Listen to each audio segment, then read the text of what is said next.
안녕하세요. 경쟁의 역사를 주제로 강의를 하게 된 3학년 조수진이라고 합니다. 오늘 강의는 경쟁의 역사를 인류의 발전에 적용하여 알아볼 텐데, 우리가 흔히 알고 있는 인류의 과거보다 훨씬 더 과거의 인류의 모습에서 경쟁의 모습을 찾아보도록 하겠습니다. 최초의 인류는 초원이 아닌 숲에서 시작했습니다. 이 증거로 라미두스는 같이 발견된 동물의 화석으로부터 초기 인류가 살았던 환경이 넓게 펼쳐진 초원이 아니고 오히려 숲에 가까웠을 가능성이 높다는 연구 결과가 있습니다. 인류의 경쟁의 시작은 생존을 위한 먹이 경쟁이었습니다.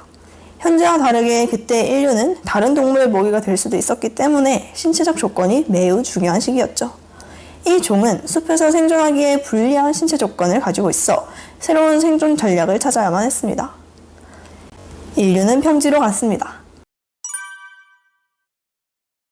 이때부터 인간과 침팬지의 공동 조상에서 인류가 갈라진 최초의 인류의 발전이 시작되었습니다.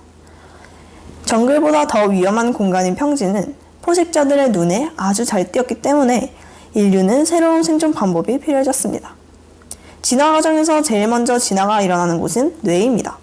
뇌의 변화가 일어난 후 그에 맞춰 다른 신체의 변화가 일어나기 때문에 뇌의 변화를 보면 인간이 어떻게 경쟁에 참여했는지 알 수 있습니다. 경쟁에 적응하기 위해 뇌는 다양한 변화에 적응을 겪었습니다. 크게 4가지로 분류할 수 있는데요. 평지 생활을 하게 된 인류는 다른 종보다 뛰어난 무언가가 필요했습니다. 때문에 빠르고 정확한 판단력과 생존 전략이 필요했습니다. 이러한 사고력과 학습 능력은 생존의 발판이 되었습니다. 두 번째로, 경쟁적인 환경에서는 주의력이 매우 중요합니다. 뇌는 경쟁 상황에서 중요한 정보를 인지하도록 주의력을 강화했습니다.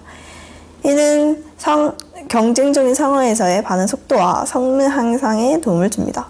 약한 종의 공통된 특징 중 하나인 주의력은 적의 위협에 빠르게 반응하는 아주 중요한 역할을 합니다. 세 번째, 평지로 간 인류는 무리를 지어다니기 시작했습니다. 인류는 동료들과 소통하기 위한 무언가가 필요해졌습니다. 인류 최초의 의사소통은 몸짓과 손짓 등의 비언어적인 표현이었습니다. 이러한 소통 방식은 인류의 초기 단계에서 가장 기본적이고 핵심적인 수단이었습니다. 마지막으로, 감정은 사회적 상호작용에서 중요한 역할을 합니다.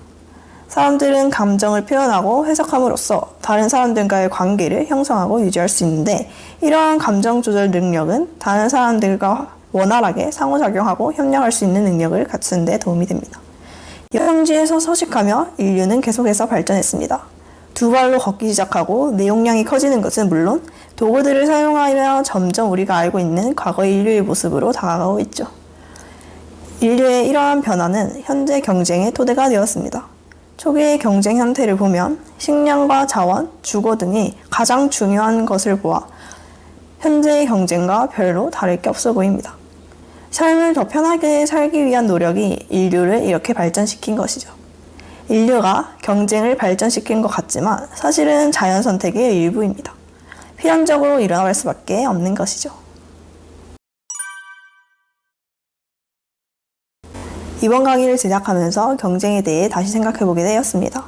단순히 이원론적인 부분으로 좋고 나쁘다로 분리하는 것이 아니라 경쟁의 본질을 생각해본 결과 아이러니하게도 경쟁은 협력이다 라는 결론이 내려졌습니다. 경쟁이란 인류의 생존과 번식을 위해 더 좋은 환경을 만들기 위한 모두의 협력이라는 것입니다. 그 과정에서 분명히 이기적인 부분이 존재하기도 하고 비인류적인 방법도 있었지만 결론적으로 인간이 이렇게 발전한 것에 가장 큰 영향을 끼친 것은 경쟁이었습니다. 여러분이 생각하는 경쟁은 어떤 모습인가요? 지금까지 들어주셔서 감사합니다.